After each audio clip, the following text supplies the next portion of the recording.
নমস্কার বন্ধুরা, dream two খাকিতে তোমাদের সবাইকে স্বাগত। আজকের ভিডিওতে আমরা এমন একটি বিষয় নিয়ে কথা বলবো যেটা নিয়ে প্রায় প্রত্যেক ডাব্লিউবি প্রার্থীর মনে প্রশ্ন রয়েছে।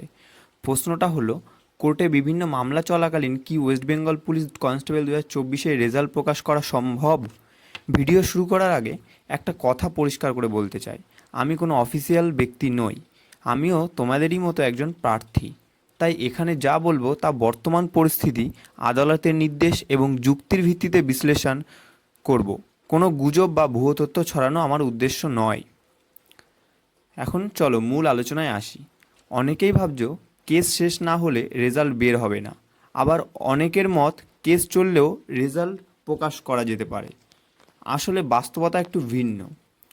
ধরুন, নিয়োগ বোর্ড চাইলে আদালতের নির্দেশ মেনে রেজাল্ট প্রকাশ করতেই পারে, কিন্তু সমস্যা হলো যদি পরে আদালতের রায়ে ইডাব্লিউএস, সিভিক ভলেন্টিয়ার আরও যে সমস্ত কেসগুলো রয়েছে সেই কেসের বিষয়ে বড় পরিবর্তন আসে, অর্থাৎ রায় আসে, তাহলে বর্তমান মেধা তালিকা পরে বদলে যেতে পারে।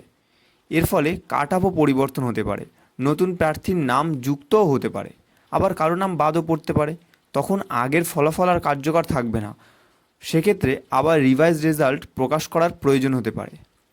আগের কিছু নিয়োগ প্রক্রিয়াতে এরকম আমরা দেখেছি, এর প্রমাণও পেয়েছি। তাই ভবিষ্যতে এমনটা হওয়া অসম্ভব ব্যাপার বলে মনে হয় না।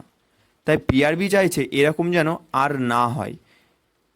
আমাদের পিআরবি বোর্ড কিন্তু জানিয়েই দিয়েছিল যে কেসের জন্য রেজাল্ট পাবলিশ করতে পারছে না।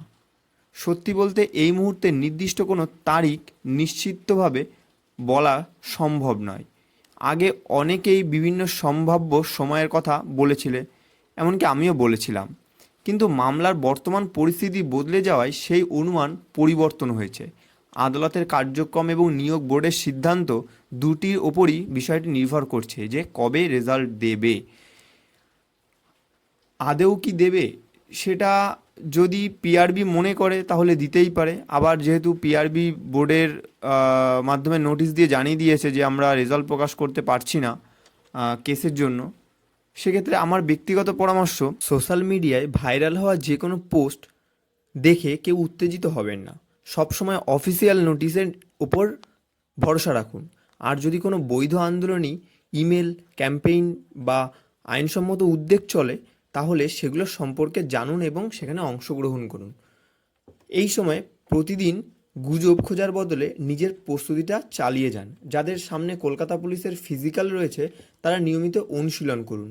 নিজের সমস্ত প্রয়োজনীয় নথি গুছিয়ে রাখুন, কারণ অফিসিয়াল আপডেট এলেই পরবর্তী ধাপ দ্রুত শুরু হতে পারে। আর কয়েকদিন আগেই আমাদের মাননীয় মুখ্যমন্ত্রী জানিয়েছিলেন যে পুজোর আগেই এই নিয়োগ প্রক্রিয়া সম্পূর্ণ করা হবে। স্বাভাবিকভাবেই এই বক্তব্য বহু প্রার্থীর মনে নতুন করে আশা তৈরি হয়েছে। অনেকেই ভাবছেন যেহেতু তিনি রাজ্যের মুখ্যমন্ত্রী, নিশ্চয়ই বর্তমান পরিস্থিতির উপর বিবেচনা করেই এমন মন্তব্য করেছেন। তবে অন্যদিকে আর একটি বাস্তব দিকও রয়েছে। নিয়োগ সংক্রান্ত বিভিন্ন মামলার কারণে এখন প্রক্রিয়া নিয়ে অনিশ্চয়তা রয়েছে। অনেক প্রার্থীর ধারণা মামলা জট না কাটলে ফল প্রকাশ বা পরবর্তী ধাপ এগোনো কঠিন হতে পারে। এবং আমাদের পিআরবি বোর্ডও জানিয়ে দিয়েছিল যে আমরা কেসের জন্য আমরা রেজাল্ট প্রকাশ করতে পারছি না। তাই এই মুহূর্তে আমাদের সামনের যে পরিস্থিতি রয়েছে তাতে ধৈর্য ধরে অপেক্ষা করা ছাড়া খুব বেশি বিকল্প আমাদের হাতে আর নেই।